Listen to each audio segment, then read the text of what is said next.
When they go up against interesting opponents, you got to see it. And it looks like he has clashed with Puppy Paw on the ladders. And it is going to be with Puppy Paw playing as the HRE and BC probably getting a smirk on his face because he doesn't rate the HRE very highly. He picks the Mongols on Dry Arabia. Oh, but this spawn. Oh, Beastie-san, no.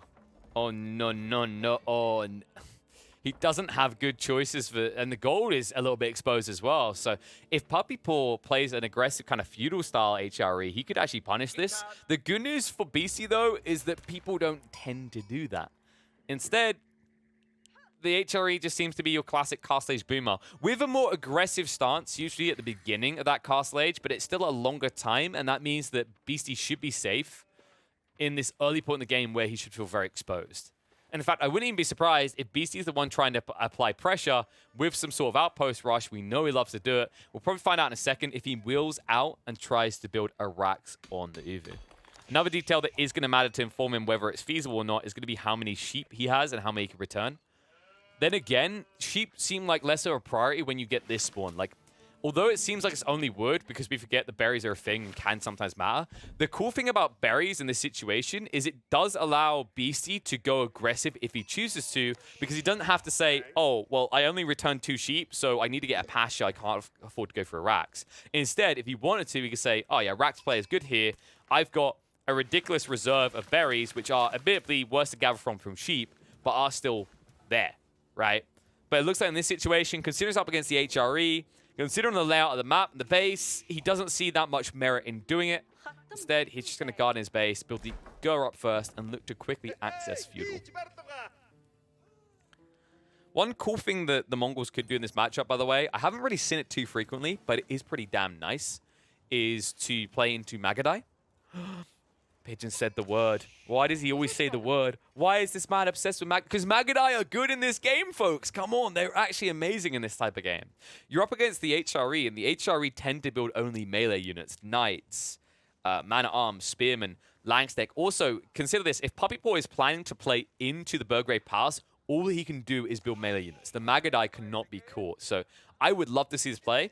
Magadai play did get slightly nerfed, mind you, because of the change to Yam. Remember, the Yam is instantly removed when you're out of outpost range now, which was, I think, a bigger hit to Magadai than any other unit that the Mongols use. For now, Puppy Paw. I'm wondering if he's going to be a Minework Palace boy as well. There's a decent Ark and Chapel here. You can get the gold and the wood line. You can even actually park it up here if you want to feel ultra greedy and get 4 resources, but that would leave you a little bit exposed to harassment from a Mongol player. Instead, he's going to play it safe though. It's going to be Ark and Chapel parked right next to the TC, and that will give him the better gathering rates on the berries, the wood, and of course the sheep that he's been working on. Meanwhile, he moves across, doesn't even bother to return his sheep. Instead, he actually sends the scouts after the Uvu, punishing Beastie for 0 military offense at this stage of the game. Also, remember that because Beastie has the Khan, he actually can't easily win scout trades.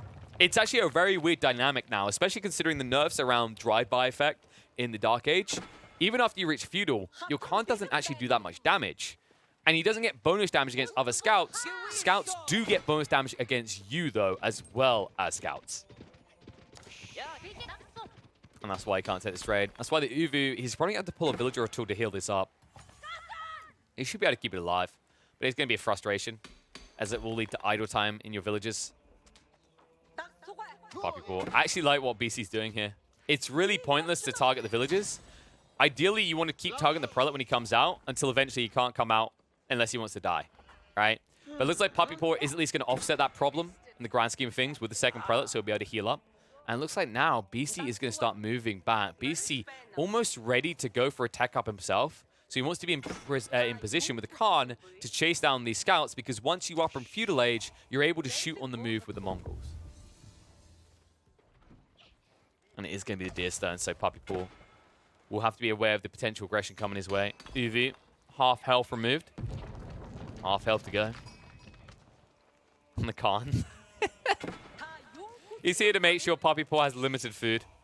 It's going to be a little bit annoying for Puppy Paw, but he does at least have the reserve sheep as well as the berries. In fact, he got a decent amount of sheep, right? It looks like it. Yeah, he's still got 3 to work with, 2 carcasses there. So overall, he's fine. Like, it's kind of annoying to miss out on an extra 750 food that you gather from quicker, which is why he's going to start to pull back now. But he actually leaves 1 scout here to continue to be a thorn in the side of Beastie. I wonder. Ooh. I was about to say, I wonder what the play is going to be from Beastie. We said about the potential for Magadai. Instead, he goes to the stable, though. So it looks to me like this might be your standardized Castle Age boom with a small emphasis on 2 to 3 horsemen just to try and prowl the midfield, deny vision away from your opponent, and potentially extract value off of his eco line. Because as you can see, this gold line is a little bit too far away to instantly be protected by the TC. Looks like that scout is now going to be scared away, because remember, once the second one is gone, you actually can't win out, even if it's just a Khan here, because you end up in a one-on-one scout battle.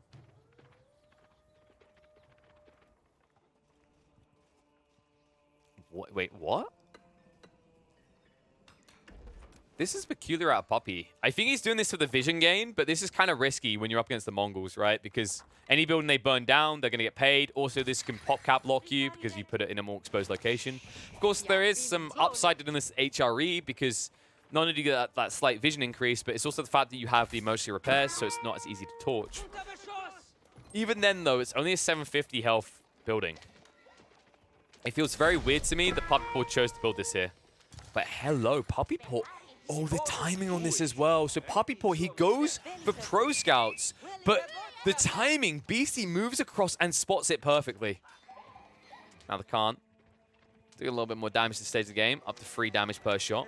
It's going to try to be a pain in the ass, but problem is, although these scouts move slower, if you're countering them with scouts, good luck with that. That's why you needed the horsemen. The horsemen now on their way. A little bit too late to deny the first round of deer coming back, though. And now Beastie, with a delayed timing on the outpost, will still go for it nonetheless. He needs to be careful, because if that villager gets spotted, which it has been... Uh-oh.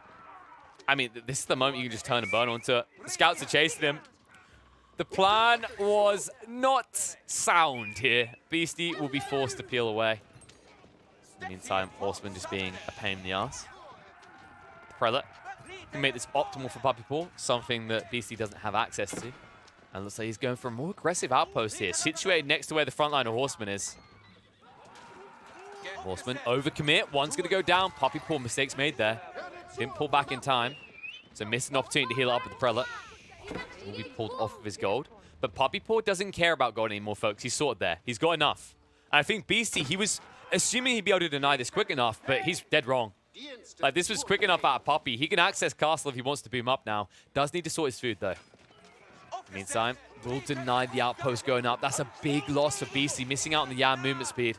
Will now try to punish the Pro Scouts, willing the carcasses back to base. But now, a stab in is going to chase the Khan away and force the fight elsewhere. And, oh, Beastie, the miss micro. Oh, an unorthodox miss micro there. Almost costs him the Khan, but it looks like the Horsemen are unwilling to commit. But they have done their duty. They have covered the scouts. And now with surplus food underneath his TC, Puppy Paw can just look up to Castle Age faster than Beastie. Make no mistake, though, Beastie is making his own way up. Isn't too far out. So you can see that is his intent as well. This should be your typical play into Lancers in the midfield. Magadai is still a really good option here. But because he can't get down the initial outpost, it would be a little bit flimsy against Horsemen. Horsemen that are about to take out the card.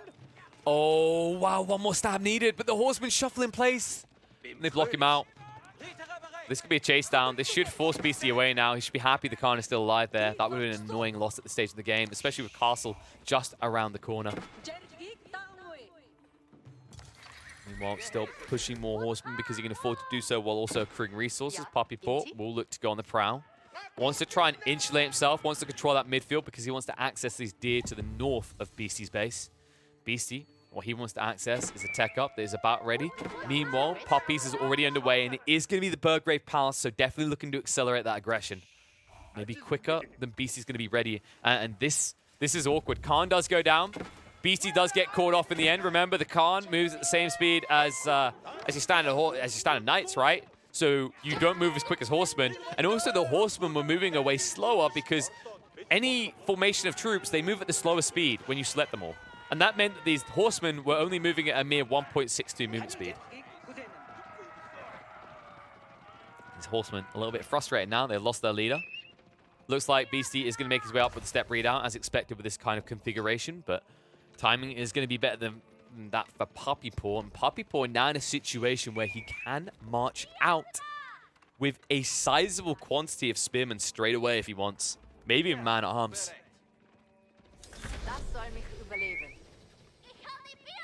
Scouts, you can see he really does want to access those deer sites. Still a lot of value for Puppy Paw to be gained.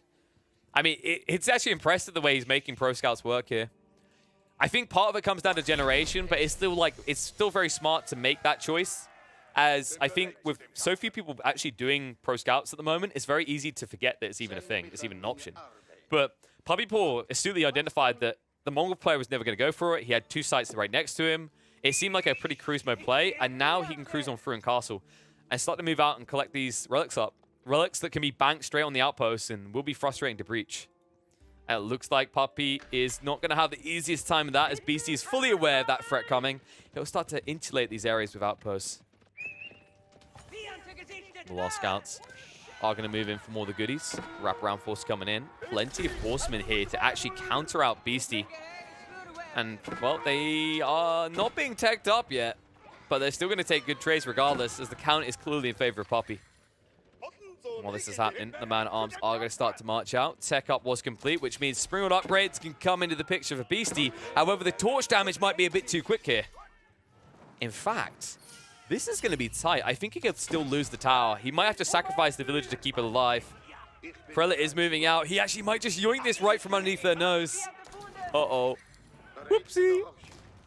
Worst case situation. Puppy Paw's like, don't mind me. Coming through. It's like I was never here. Oh, you have been hit by, you have been struck by a smooth criminal. Oh, that was a beaut. Wait, what happened to the village there? Did BC just delete him by mistake? What? What? Okay. He jumped from the top of the tower. He broke his legs. He gave up on life. Good lord. His outposts, oh, they're being given up on as well. Beastie, he missed the tempo point. Puppy Paw is at least going to be denied an additional relic, but he's already brought 2 back to base. Is garrison them inside. Actually made that 3 already for Puppy Paw. A frustrating situation as Beastie, we know he loves his relics, and he already parked the prayer tent. So he already show his intent to play towards them with these outpost placements. Maybe he can at least get a 2nd relic. I don't see how Puppy Paw is ever scared of your Lancers here. Not with the man-at-arms, folks. Not with the bonus damage they get. Extra 6 on each strike, already up at 12 damage. Actually made that 14. Starting to march in now. And BC, oh my friend. Oh, mistakes seem like they may have been made. No outpost here. He's going to now try to knee-jerk react, but might be a little bit delayed in doing so. Far too delayed, in fact. Because you can easily be killed off before you complete that. There it is. Puppy Paw is going to march in. Beastie in the meantime, trying to deny another prelate from picking up that relic. Is going to cost him a villager in the process, though, and the outpost. That's a 100 wood loss. Villager going to be forced away before he can build more of the archery ranges. And this is a torch down opportunity. If he can take out the archery ranges quickly here, the crossbow counter can't come out. But instead, Puppy Paw, he targets the eco instead. Chases on over, denies the step readout gathering. A missed opportunity to torch down those archery ranges. But we'll still find the opportunity to chase down these crossbows. Crossbows that are kind of neck and neck in terms of speed compared to the man-at-arms. The marching drills allowing these chunky units to move faster, but the Yam allowing BC to disengage. And now, with reinforcements arriving, Puppy Paw going to lose the Ford Vanguard. But the price of admission for Deers is this, as he's able to just wrap around and just yoink a few more of these carcasses away. Does get yoinked on the relic, though. So 2 to the 3 in the end. Still a lead for Puppy Paw, but Beastie cuts off the hemorrhaging. Beastie starting to stabilize here. Puppy Paw needs some sort of switch up.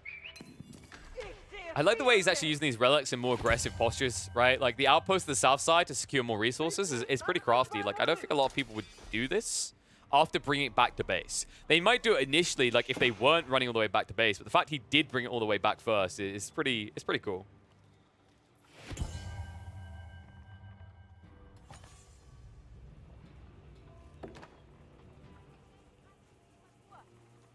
now with a pretty stacked formation. Poppy Paw feels safe enough to now just go more aggressive, so he'll switch up into the stable. Stable switch. Are at a slight disadvantage here, actually, if your plan is to play into Knights, because you are up against both crossbowmen and lancers. Lancers that move quicker due to the Yam, and crossbows that just outright counter you. So quite an interesting choice. It could just be horsemen coming out there. Might make a little bit more sense here. In the meantime, man-at-arms in the midfield are chasing anything and everything they see. Will deny more outposts going up for Beastie.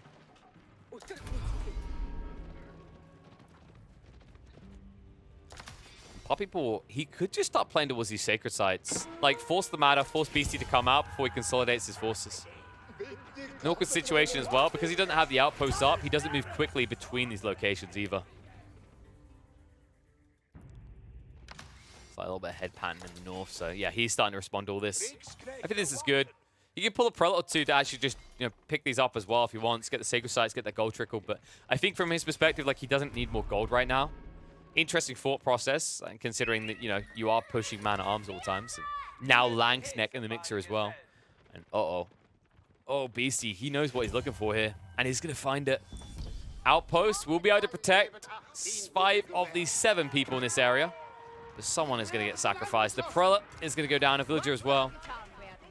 And because you didn't get a Springwood upgrade, these lances are just going to run through, kill off, and then move beyond with little to no damage being done to them. Much deeper. Woodline is going to be a little bit harder to access, but there's some feasibility behind it. And although he doesn't have the Yam movement, remember he does have the card here, so he has the maneuver arrow. He's able to actually disengage or gap close upon his targets. It means Poppy Paw kind of stuck in a perpetual reactionary state. Not really what you want to find yourself doing at this stage of the HRE. Instead, you want to be getting more aggressive. Especially considering that he hasn't actually left himself any wiggle room for a tech up. Right? We're not talking about Imperial Age as the win condition right now. You can see Poppy Paw is wholly invested in Castle with a 50-50 split between eco and military.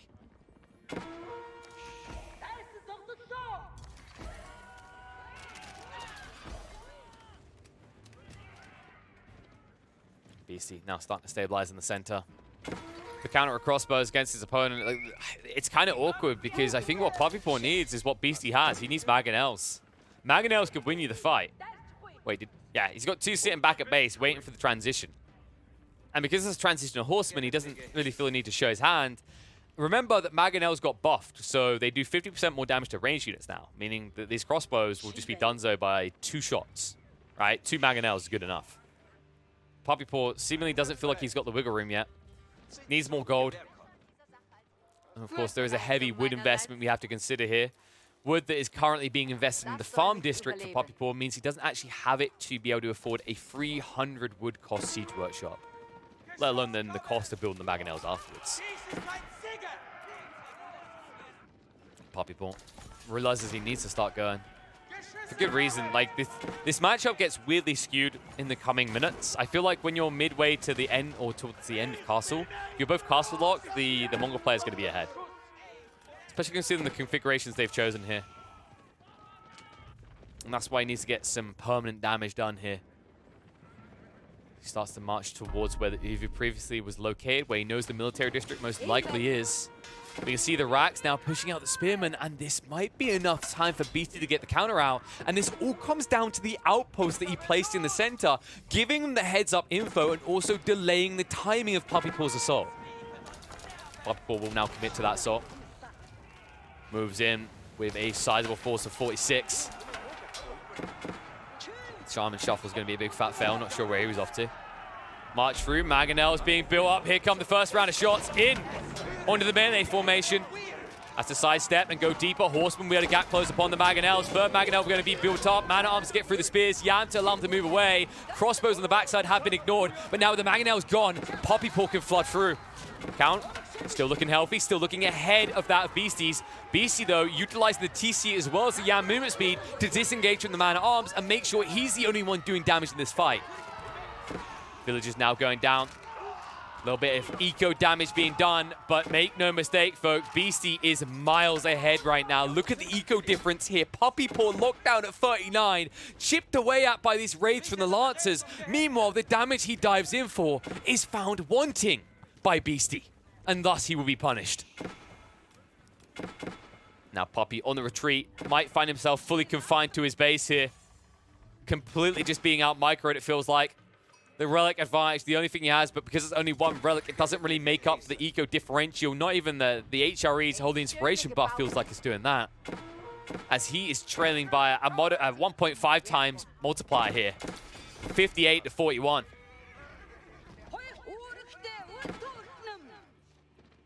BC, I mean, you start to wonder, like, Puppy Paw, where did it all go? And I think it was maybe resource drain at some points, but also just good raids. Multiple points by Beastie, right, when he raided down here. Also, keep in mind, how many prelates have been built this game, right? Like, several. Several have been built. He's lost a few. He's had to replace them time and time again. So every time he does that, he's also sacrificing a villager production. And when you add in those details in conjunction with the raids, you start to understand why Puppy Paw is now lagging so far behind a 1 TC Mongol player in terms of villager count.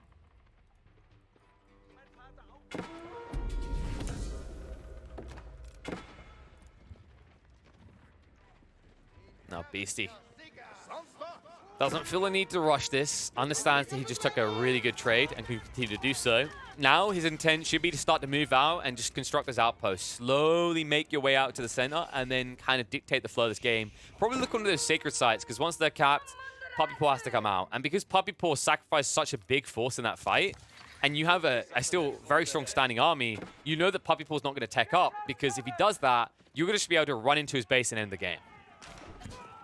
And Puppy Paw now showing that sizable force still in the field as he moves across to the step readout expansion. A delicate phase of the game now for Beastie as gold starts to become a little bit more difficult to defend. Really needs to consolidate himself on the south side here, where he does have 3 gold veins almost on the same screen. Puppy Paw. Puppy Paw. Trying to get him with the Lang Snack, but nice targeting, nice micro there. BC making sure he prioritizes the splash damage units. Now this forced retreat, not ideal out of Puppy Paw. A big mistake being made here, actually. He's losing more troops maybe than he should. The Man-at-Arms, remember, when you move these both together, they're moving at the slowest unit's movement speed. Well, Man-at-Arms are 1.24, Langstack move at 1.38. If you disengage the Langstack, you maybe would have kept 1 or 2 additional alive while running away here. While this attack is happening, looks like Puppy Paw did try to exploit that for a raid in the north, but nicely done by Beastie to make sure he's building up a secondary force quickly here. Won't make it easy for his opponent. Beastie now thinking about getting some of those tech ups to make sure that he's able to move in quick enough with the greased axles maybe. In fact, I wouldn't be surprised if Beastie starts contemplating Imperial Age. He's the type of Mongol player that would. Like, he loves to do this, right? We've seen it time and time again with practically any Civ. He wants to exploit an economical lead off the back of a good fight to then, like, double down that eco, if that makes sense, right? So he'll basically match your aggression. If he feels he takes a good trade, instead of necessarily feeling like he needs to then end the game fight after fight, he'll say, okay, now I can actually just make a second TC, or I can just go towards this new eco line. I can go for a tech up quicker than you can because you now have to reinvest in the lost arm. Another loss there. All that effort to try and burn out an Uvu, and it's not even going to work. Idles a few villagers, but worth of the trade of several horsemen going down. Speaking of horsemen, Puppy Paw raiding in again. Becoming more and more reliant on these horses. I like the Mangonels, though. The Mangonels could clutch this up, folks. Remember what we said about up against the crossbows with 80 health, the damage that's done by these Mangonels. As you can see there, 12 damage in 3 bursts. That's 36 damage. Usually, it requires 3 Mangonels to take out crossbows, but now Mangonels do 50% more damage to ranged units, meaning 2 Mangos will insta-dispatch the center of this crossbow formation. You might even see that staggered formation coming out. Try and make it harder. Spring will transition there to try and target them out. But Mangonels wheeling in, looking for the shots here. Goes for the reload, shots out. Nice micro there. BC splitting up to look for clues. Mangonels are going to live though. Spring does go down. A few more man-at-arms coming in. Mango shots, adding in the damage fast here as BC is losing a lot of troops in this fight. And although the army's going to be wiped for Puppy Paw, a bigger loss for BC in this situation, but not the end of the road because he's already transitioning the Magadai. Will stand his ground, force the Mangos back, and the Langsneck switch up may have been premature from Puppy Paw. Feel like he still needed more man-at-arms here. Mango shot will come out. Take a few crossbow with them. Won't be able to get another shot out before he dies though. Bigger issues now. This is what we were talking about before, actually. This is the way Beastie wins the game. It's the Magadai play. The Magadai do everything and anything you need in this game. Because Puppy Paw doesn't have a single ranged unit outside of these Mangonels. And these Mangonels can be sidestepped by a fast-moving unit like the Magadai. And although you'll say the Horseman could gap close, this is where the Yam comes into the picture. Yam allows you to move much quicker. You move at 1.87 movement speed compared to the measly 1.88. Although, yes, you are faster with a Horseman, you're a melee unit with a 0.01 speed increase over the thing you're chasing. Good luck ever catching it. Horseman trying to give their life for a Mangonel trade. Oh, I bet they'd love that one. Too bad one villager's able to keep it alive. Bad trade there for Poppypaw. Poppypaw, double siege workshop on the front line. I mean, this is another problem as well with the configuration of the base. Because if you do get assaulted here, your solution to what Beastie's been doing is instantly gone. You need these siege workshops. Now Beastie wrapping around. He wants to raid into the eco. He understands the wood line must be getting thin. And he'd actually be right. Like the timing on this would be perfect, actually. I don't know if this is fully intentional to find this many villagers still here, but there it is. They're going to start pulling back. Maneuver arrow would get him in, but notice the Beastie is trying to be a bit calculated about this. Doesn't want to waste it, just in case he needs to disengage. We'll raid in even deeper. Yeah, and there it is. Armor arrow so you can dive past. That's the strategy you wanted to employ here. And he'll even pepper a few more villagers on his way out because of the way Poppypaw forces him out of the base. And this is buying more and more time for what Beastie really wants as his win condition, which is going to be that cheeky Imperial Age we talked about. You can see on the resources, food is about to crack the number, and then he is going to be a full tech ahead of the HRE. Not a desirable situation for any HRE players. Usually you're relying on being techs ahead of your opponents to win these games. And this villager pool, oh my god, the commitment to keep the Mangonel alive! Beastie, he plays him like a fiddle. He sidestepped the mango shots, kills off several villagers, and makes his way out with barely any casualties here. What a play. It's so frustrating when you have that happen. You're like, Mangonel's gonna slay. Okay, guys, really? Are we gonna really do? I can't fire when you're like this. It's too cramped in here. Suck on that. And now Beastie, oh my good god. He's still keeping that 1.5 ratio difference in villager count over Poppypaw. Poppypaw, because he keeps losing forces, he's never had a chance to kind of eco-scale here, right? It's just always been a reinvestment. Reinvestment that has left him a huge disadvantage, as is about to be realized, as Beastie is now going to complete the tech up into Imperial, at which stage the Magadai become more chunky. They get even more damage. You have to worry about the elite man-at-arms able to out-trade your Langstick and your own man-at-arms, and Poppypaw, like, he hears all those things. He says, dude, I'm not hanging around. That's it. I'm out. GG. You said enough. Shut up talking. I need to leave. And I don't blame him.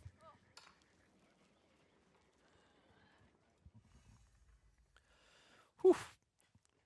Really good play, actually, out of Beastie. Pretty calculated the way he done that. And yeah, like, it's the Magadai. Like, I think Magadai, I've talked about this before, they're a very strong cast slash unit. I think they get overlooked a lot. For a unit that can actually have, like, almost horse archer damage, right, when you get the tech ups, it's pretty damn good. I think the thing that stopped people from really utilizing Magadai before is that it felt like it took too long. It was too expensive to realize their potential, right? Because you have to get the Sire Bow limbs, which is a bit pricey. You also need to get the Veterancy, which is also pricey. Like, if you consider the investment, like, of what's already a pricey unit, and how glass cannon they are, to then also require the research as well. I understand why most people dodge Magadai, but I think there are matchups where they are phenomenal. This is one of them. Another one is the French. Like, any Civ that relies mainly on melee through the early mid-game can be exploited by Magadai, and I love that Beastie made that transition because I think it gave him a lot more breathing room and then gave him an active way of raiding in as we saw towards the end of that game.